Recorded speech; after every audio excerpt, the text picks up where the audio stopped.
Hello, welcome, please come in. Our flying types only runs continue this week in Pokémon Black, and those who've been watching the channel a while will know that my opinion of Pokémon Black is not the best, but it does have a decent supply of interesting flying type Pokémon, so let's see if that will be enough to change my mind. Now, you actually can't normally get a flying type at the start of this game, which is an interesting difference between this and most other Pokémon games, so I have elected to change my starting Pokémon to Pidove. I replaced the grass starter so neither of my rivals would have a weakness to flying, though considering how weak the rivals are in this game, I'm not super worried about that. While I make my way to the first gym, quick reminder on the rules. All my Pokémon will be flying type, no items can be used in battle, I will be playing on set style, and to save time I will be using rare candies to level up to the level of the ace Pokémon of each gym. Okay, there is a brief end fight here, but he only has one level 7 Pokémon, so who cares? Then it's into Route 2, and here is our next major battle against Bianca, except she's also very weak, so all I have to do is use Gust to take out both of her Pokémon. Getting swept by a basic bird. That's rough, Bianca. Next up is Charon in the trainer school, and he is a much more impressive trainer, actually beating me on my first attempt. But that's okay, I haven't actually added in the rare candies I need to level up, so let's take a short break and do that. And then I can level up my Pidove a bit to get its stats a bit better. Back in at level 12, and I have Quick Attack, which is both stronger and benefits from Pidove's higher attack stat. And yep, that was all I needed to take out both of Charon's Pokémon. I hope I don't over-level too much. The level cap for the first gym in this game is only 14. Fortunately, I just have to clear out the Dream Yard real quick, and it's gym time. And the gym trainers here are pretty Pokémon light, so while I come a bit closer than I'd like to over-leveling, I do not, and can head into the gym fight at level 14 exactly. They lead with Lillipup, who does go down pretty easily with Quick Attack. The workup setup isn't ideal, but Pidove is surprisingly good. I also have enough experience that actually gets me to level 15 mid-fight, which is allowed, and is great. Pansear can do a bit of damage, but also goes down to a few Quick Attacks. Honestly, despite having only one Pokemon, that was pretty easy. I was worried by the really limited early flying types, but maybe this will be okay. And Pidove can learn Workup. We love a good setup move. Back to the Dream Yard to use the only required HM in the entire game, and then deal with Bianca's nonsense, and it's north to Route 3. Sadly, this is another route that doesn't have any flying types. They really were stingy with flying types in this game, but it does have another Charon fight. I work up once for the attack buff, and then spam Quick Attack.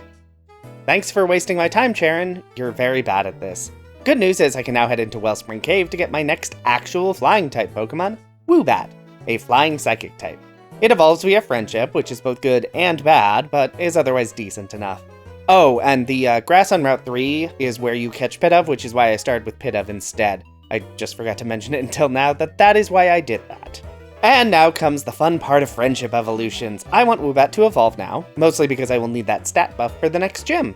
But there aren't any easy ways to raise friendship at this point in the game, so behold, running back and forth to slowly raise friendship. This is a pretty tedious process, but necessary. And there we go. Swoobat, a pretty strong Pokemon for this point in the game, which should be very helpful. Anyway, beat up some Plasmagoons, then head south, reach my next destination, Nacrene City, home to the next gym, the normal type gym. Sadly, being birds, none of my Pokemon can learn any fighting type moves. Oh, hi N. Goodbye, N. Anyway, into the museum and in the library in the back to clear out the gym puzzle, and it is Lenora time. New level cap is 20, and I still only have 2 Pokemon, so let's see how this goes. I'm going to lead with Pidove. Intimidate is rough on my physical bird, but Pidove has setup moves at least. And Herdier has Leer, which isn't great, but I guess there's no harm in risking it. Oh, that takedown was rough. How much does Quick Attack deal? Not nearly enough. Not surprising, given I only got my attack back to normal. Swoobat deals okay damage with Confusion, but not nearly as much as I'd like. Good thing Takedown is not 100% accurate. Okay, that is Herdier down. Time for the ace, Watchog. Confusion is really weak, and it has Crunch, so what is my plan here? Maybe an Oranberry on both Swoobat and Pidove? Let's give it a try. I really want to be able to get more setup done. Okay, that's definitely more setup, and that is Herdier down, though I think my defense is at -3, which isn't ideal. How much? Okay, not quite half damage, though Pidove then goes down. Alright, Swoobat. Confusion is really my only option. Ugh, sleep. Stupid sleep status. Swoobat can survive a crunch, though, and Confusion isn't too bad, and Watchog is confused and hits itself in Confusion. Wow, that was really lucky. I was sure that fight was going to be way more difficult than it was. Well done, team. Fantastic. Love starting to script a recording section that's just titled Problems. That's always a good sign. Alright, let's see what went painfully wrong. First, it's into Pinwheel Forest to chase down some Plasma Goons. Pitav evolves into Tranquil after the first fight, which is a very nice stat boost. I appreciate that. Pinwheel Forest done, and it's time to run along this very impressive bridge to Castelia City. The Team Plasma nonsense continues here, which is a pain because I cannot remember where I actually need to go to advance the story. Eventually, I managed to sort myself out, and it is next gym time. And good news is that it is a bug gym, and that means I have a lot of very good Pokemon for this. Okay, Berg, how you feeling? Because this is going to go very poorly for you. Hopefully.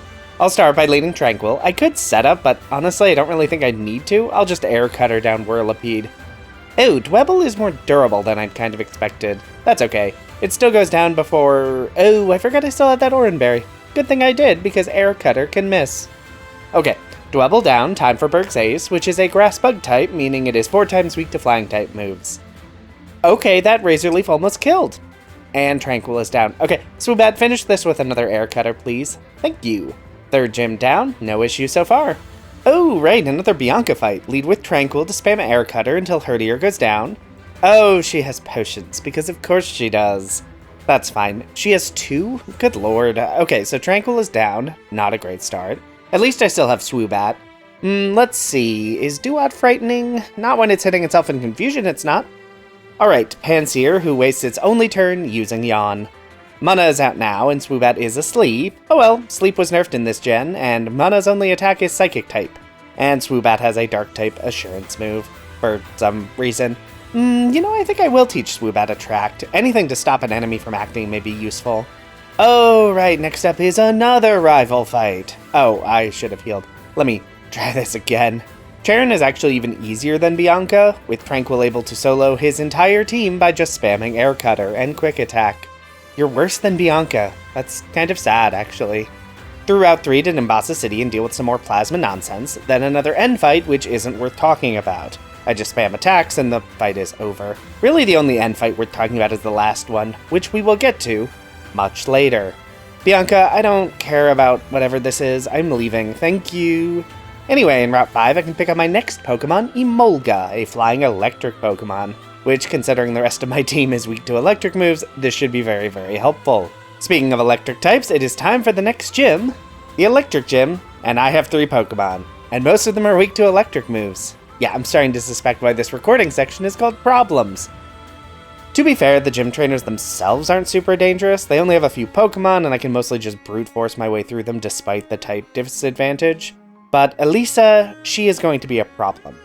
New level cap is 27, which is fine but not great. The real problem is her team has Volt Switch, a pretty strong attack that also switches the user out. This makes it very difficult to apply any meaningful status effects or do any setup, and while Emolga is not weak to electric moves, it also doesn't resist them. Also, electric resists flying type moves, and my flying types, shockingly, do not have a great type diversity in their offensive moves. Okay, this isn't even close to working. I may need to think on a solution to this. And the solution is, be less stupid, actually, because my team is not complete. There is actually another area I can and should access immediately. West of Route 4 is the Desert Resort. In this sandstorm, I can encounter Sigilif, another flying psychic type. It's a bit redundant, but it has a very different move pool and better stats than Swoobat. I can then head into the Relic Cave, chat with this hiker, and... I selected the wrong fossil. Pay no attention to the black screen. I'm definitely reloading a save and running back to grab the right one. I'm definitely not just modifying the save data real quick. There we go, Plume Fossil. I can run all the way back to Nacrene City. Here, the Plume Fossil will be revived into the flying rock Pokemon Arkin, which is pretty good.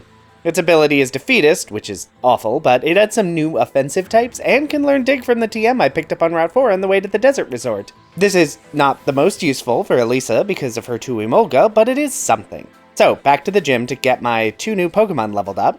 I lead with Sigilif. It may be weak to electric moves, but it's pretty tanky and can use Tailwind to boost the speed of my entire party. And Psybeam is pretty strong. Once Sigilif goes down, it's into Arkin to use Ancient Power, which deals bad damage because Arkin's special attack isn't great. Swoobat then comes in to deal big damage to the Emolga, and Tranquil does nothing. Okay, Emolga has Pursuit. I really should have been using that. And in fact, Emolga is all I have left and is no match for Zebstrika. So let's try this again. And this time we'll actually lead with Emolga. Pursuit isn't super strong, but if the Emolga ever tries to switch out, Pursuit will deal big damage. Seriously, why won't these stupid Emolga use Volt Switch? I mean, at least I got a Paralysis. Okay, so that Swoobat lost as well. Ooh, nice critical hit, Tranquil. Okay, now it's Zebstrika. Sigilyph can actually survive one attack to set up Tailwind and then deal big damage with Psybeam. And Arkin is up last to outspeed, thanks to Tailwind, and finish the fight with Dig. I'll be honest, I really expected that to be more of a roadblock. Turns out Arkin and Sigilyph are really good additions to the team. Oh good, another Charon fight, hooray! Would you believe this fight is also not worth talking about? Good instincts. The rivals in this game are just so weak. Anyway, beating Elisa means the bridge has been lowered and I can head over to Driftveil. Next gym is the Ground-type gym, which is an interesting matchup with flying, but first I have to head over to Cold Storage for even more plasma nonsense. And you know how much I love to do 4 fights in a row with trainers that have at most 2 Pokemon each. Anyway, plasma nonsense completed, time to dive into the gym itself, and then do some leveling to the new level cap. Ooh, acrobatics? Double damage if I'm not holding an item? Love that. I lead with Emolga, for some reason. Acrobatics does deal big damage though. Then even bigger damage thanks to Swagger from Krokorok. I can't imagine ever actually using Swagger. The risks are just too high. Okay, Excadrill has Rock Slide. Not ideal, but Emolga took out 1 Pokemon and that's good enough. Into Sigilyph to set up Tailwind, then a Reflect to reduce physical damage. Sigilyph goes down, which is great, actually, because I can then freely switch into Arkin to use Dig to take out the last of Excadrill's HP. Palpitoad is up, and I don't really have anything for this. Guess I'll go Acrobatics, which is a one-shot. Nice, and that is Gym 5 down. Relatively easy. Okay, this is going way better than I expected. And that means it's time for another Bianca fight. Lead with Emolga to Volt Switch into a better Pokemon. How about Swoobat? Oh, right, of course Bianca has Hyper Potions, and Swoobat goes down to a crunch. I guess back into Emolga, Shockwave should do pretty good damage. Acrobatics should finally finish off the herdier. Bianca then sends in Duat? Why? It's weak to electric moves. I mean, Water Pulse hurts, but I have electric moves. And last up is Pansear. Volt Switch again to deal some big damage and switch into Sigilyph. Not Yawn again, Psybeam please. Okay, all Bianca has is Musharna, which seems to have no offensive moves. Interesting. And now Musharna has raised its defense too much to take any physical damage. Oh, Arkin has Dragon Breath. Forgot about that. Anyway, beating up Bianca gives me Fly, which is always a nice boon. Onwards through the area that has too many trainers. And into Chargestone Cave, which means fighting a bunch of Plasma Grunts with 1 Pokemon each. Ooh, Tranquil evolved into Unpheasant. Another nice stat upgrade, heck yeah. Anyway, out of my way, Plasma Idiots, I have things to do. Another end fight I will be skipping because I basically just spammed attacks. Even going into the fight down a Pokemon did nothing to make this fight actually interesting.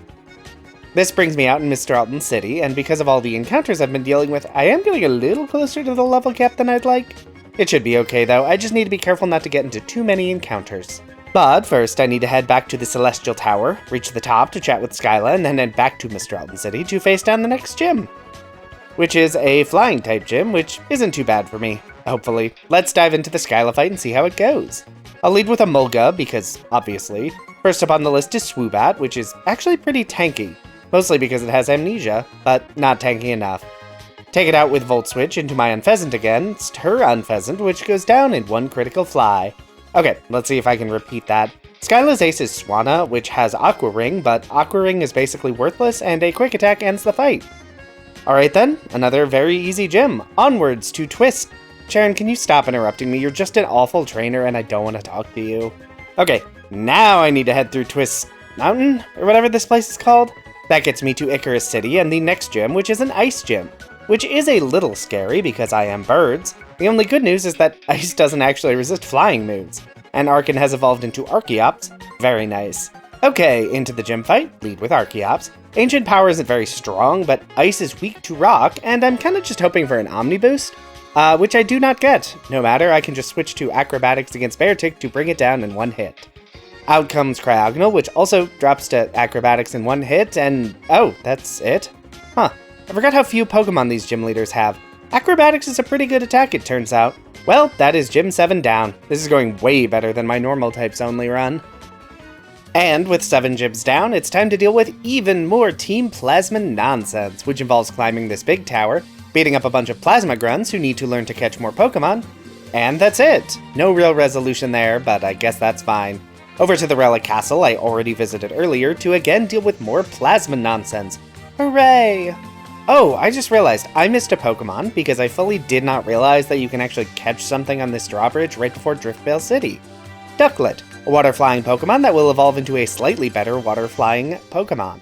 Though considering my lack of electric defenses, having another Pokemon super weak to electric moves may not be ideal, but it is the only choice I have at this point.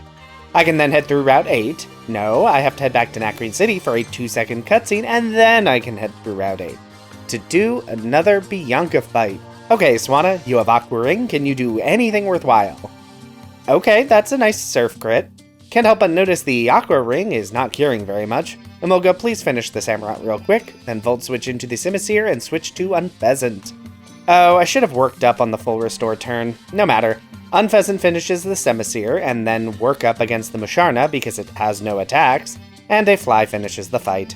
Okay, that gets me to Opalucid City, the site of the final gym. But before I do that, I can head north to catch a Vullaby, Flying Dark, a type combo I don't have yet. The only issue is it evolves into a usable Pokemon at an insultingly high level, so who knows if it's actually going to be useful. Alright, gym time, finally. And this is a very long gym, and I don't have any good moves against Dragon types.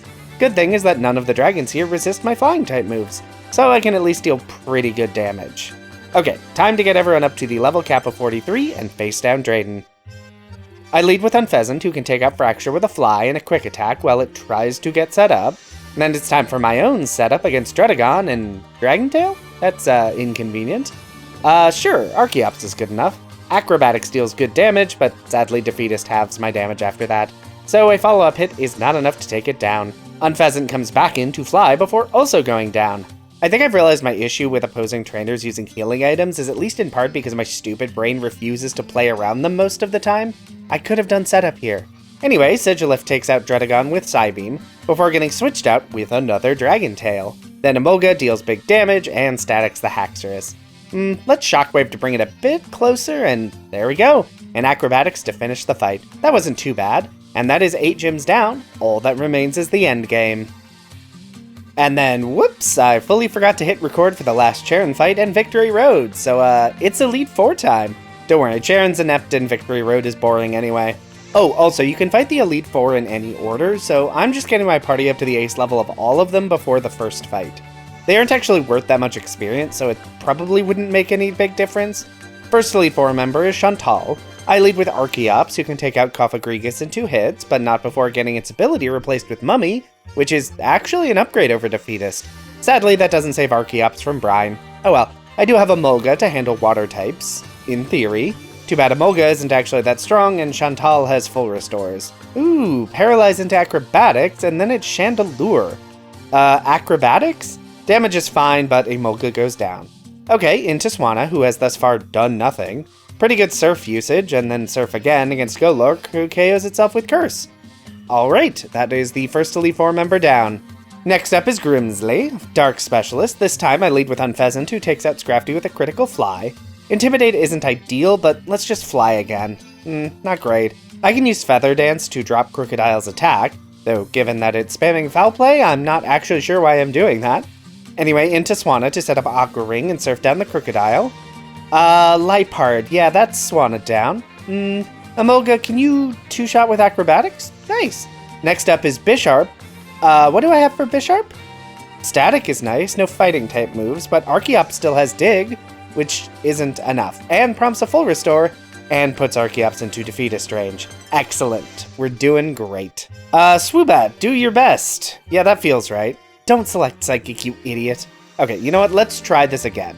Next attempt, I managed to set up Reflect with Sigilyph to reduce physical damage. This lets Archeops 2-shot Bisharp with Dig because it's not in Defeatist range, and that is Grimsley down. And then it was Caitlyn, Psychic-type Specialist. Good news is Psychic and Flying do not interact in any way, so I can lead with Swoobat, who nails a Flinch, then dodges a Thunder, and then immobilizes with Love. Wow, this Swoobat is a criminal. Yeah, Calm Mind won't save you from that. Archeops, Crunch, please. Ooh, Rock Slide. That's really good, actually. It one-shot Sigilif.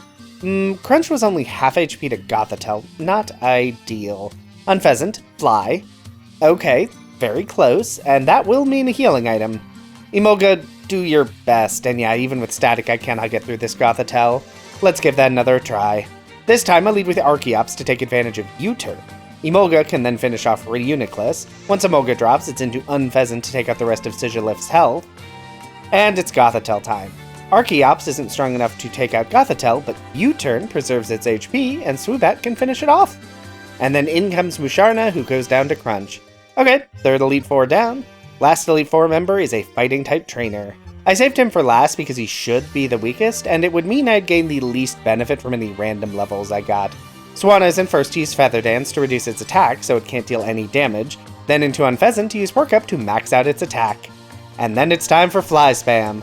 Sock does have Sturdy, which I did forget, but Stone Edge missed. And then I missed. Okay, Archeops, Acrobatics please? Okay, now I'm weakened with Defeatist, but Acrobatics is just a really strong attack. Archeops is down, let's switch into Swoobat, I guess? Yeah, that'll work. Another Rock Slide, but that's not enough. And that is the Elite Four down, with comparatively little struggle. But oh no, Team Plasma is Team Plasmaing all over the place and needs to interrupt me. And that means I actually don't fight the champion. Instead, I need to scale this weirdly posh tower that's hiding here for some reason, which is very odd. And it's time to catch Reshiram. Throw it into the box, and it's time for the only end fight that is actually worth talking about. And oh no. Yeah, so this is pretty much the worst news. N leads with his ace, Zekrom, in Electric Dragon legendary Pokemon, which is bad. It immediately carves through my entire team by itself. So that's a problem, but I don't necessarily have any real strategies for it. The biggest issue with flying types, especially in Gen 5, is their move pools are not very good, or diverse, or interesting. It's very rough. My best strategy is to lead with Emolga to get paralysis on Zekrom, then switch into Swanna to Feather Dance down its attack. From there, Unpheasant can come in and relatively safely set up, except Unpheasant still isn't strong enough for it to make a difference. I even spent some time using mid-battle save states, not to actually win the fight, but just to see if I can figure out a victory line through this fight. And yeah, no, there doesn't seem to be one. I spent literal hours trying this fight over and over again. All the best DMs in this game are locked behind the stupid endgame, and I'm a little unclear what I should do. Okay, and we're back. I had a bit of strategy, and that is, lose the fight. That puts you outside the castle and can let you gather some essentials. Back into the fight, I start by leading Emolga, as normal, to set up paralysis, then into Unpheasant to use Feather Dance. Unpheasant can then work up enough to take out Zekrom. Another Fly will let me take out Vanillux. A U-turn with Archeops to get some chip damage, and into Sigilif, who gets one shot. Back into Archeops to use Dig, which isn't enough, but Caracosta misses Stone Edge. Crunch can then take out Caracosta. A U-turn against Archeops for some chip, and switch into Tornadus. Oh yeah, I caught Tornadus off screen because I thought it would be good. It's not, but it does succeed in buying me some time. A lucky miss, and then a crit takes out N's Archeops before 2 digs takes out Klinklang thanks to a Metal Sound miss. All that's left is Zoroark. Out half its HP with Dig, and then finish it off with U-turn. I cannot express how long that took. It was hours. Hours of fighting this guy. I hate this game. Anyway, it's time for Getsus. Are you going to be just as bad? And I lose this fight on the first try, which is fine. That was actually the plan. Because it also sends me back to the Poké Center to make some team changes. Most notably, Getsus' best Pokemon is level 54, which means I can level up my entire team. That also means I can finally use Vullaby because it has evolved into Mandibuzz. I do look at some more moveset changes, but, spoiler, they are all bad, so no. Okay, back into the fight, I lead with Emolga, mostly because Emolga can paralyze and has no other value in this fight. Archeops can then come in and finish Cofagrigus with Crunch. I don't have the attack to take out Bisharp, so let's do a U-turn. Pivot through Sigilif to Unpheasant, who sets up 3 Feather Dances thanks to incredible Mistlog. Seriously, what is the hit rate on Metal Burst? Anyway, that means Unpheasant can then set up a bunch of workups, and a Fly takes out Bisharp. Another Fly takes out Bouffalant, but it's not quite enough for Electros. So, back into Archeops to finish it off with Acrobatics. I don't think I can one-shot this, so let's U-turn for some free damage, then into Mandibuzz to Nasty Plot. Seismitoad is down, but then so is Mandibuzz. I don't think Archeops can one-shot still, so another U-turn on Hydreigon, and then Tornadus comes in to finish the fight with Brick Break. And that is Pokémon Black, beaten with only flying types. And that was mostly really easy, until it really wasn't. Those two ending fights are just brutal. Flying types in this game just didn't have the move coverage I needed, and I really regret not doing this in white. Reshiram is also strong, but I'll take fire over electric any day. But I will have more to say about that in the summary video out in a few weeks. I did want to shout out that I do have a Patreon, linked in the description. I spend a lot of time making these videos, so if you enjoyed the video, want to support the channel, and are financially stable enough to do so, that exists. No pressure though, this channel is free to enjoy for everyone and will remain that way. For now, if you like this video, be sure to hit that like button. If you'd like to see more of this, feel free to subscribe. Hey, maybe leave a comment if you have something you'd like to say. But whatever you decide to do, have a safe trip home.